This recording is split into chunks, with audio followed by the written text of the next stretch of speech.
Friends, इस video को आगे देखने से पहले अपना कॉइन कलेक्शन बाहर निकाल लीजिए और चेक कीजिए, क्योंकि अगले कुछ मिनटों में आपको पता चल सकता है कि आपके पास रखा एक साधारण 50 पैसे, 1 रुपया, 2 रुपया या 5 रुपए का सिक्का असल में भारत में बना ही नहीं था। जी हाँ, जिस सिक्के से कभी आपने बस की टिकट ली हो या दुकान पर छोटे पैसे दिए होंगे, वह शायद कनाडा, रूस, ब्रिटेन या दक्षिण कोरिया में बना हो। और सबसे हैरान करने वाली बात, लाखों लोगों ने वर्षों तक इन सिक्कों का इस्तेमाल किया, लेकिन उन्हें कभी पता ही नहीं चला कि उनकी जेब में एक विदेशी कॉइन घूम रहा है। तो चलो दोस्तों, सबसे पहले हम चलते हैं कनाडा। कनाडा में बने भारतीय सिक्के। 1990 के दशक में भारत ने 10, 25 और 50 पैसे के सिक्के के निर्माण के लिए कनाडा की मदद ली। कनाडा की राजधानी ओटावा के टक्साल में भारतीय मुद्रा तैयार की गई। अब इसे कैसे पहचानें? अगर आपके सिक्के के साल के नीचे छोटा सा सी मिंट मार्क बना है, तो समझ जाइए कि वह कनाडा में बना था। कल्पना कीजिए, बाहर तापमान 0 से कहीं डिग्री नीचे, चारों तरफ बर्फ जमी हुई है और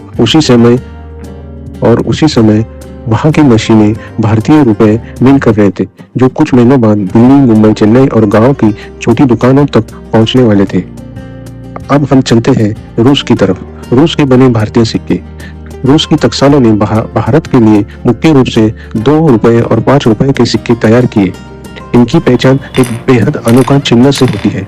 साल के नीचे आपको एक घुमावदार निशान दिखाई देगा, जो रूसी टकसाल एमएमडी मॉस्को मिंट का संकेत माना जाता है।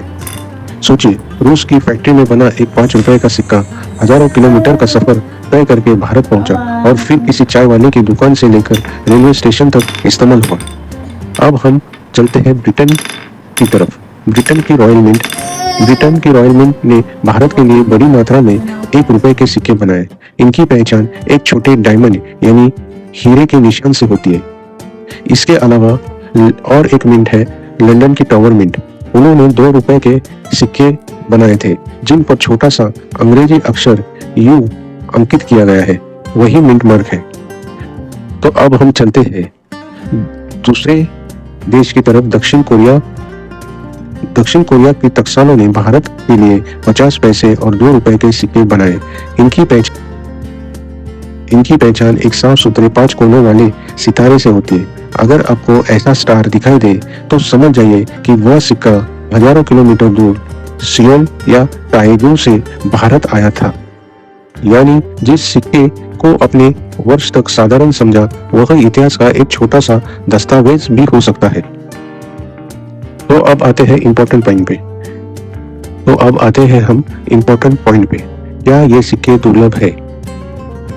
ज्यादातर लोग इन सिक्कों को पहचान ही नहीं पाते और सामान्य सिक्कों की तरह खर्च कर देते हैं। लेकिन कॉइन कलेक्टर्स इन्हीं छोटे छोटे मिंट मार्क्स को खोजते हैं।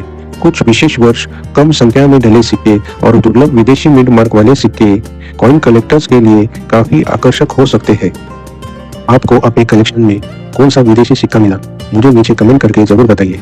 अगर आपको इतिहास का यह बेहद रेयर पन्ना पसंद आया, तो इस वीडियो को लाइक करें, अपने दोस्तों से शेयर करिए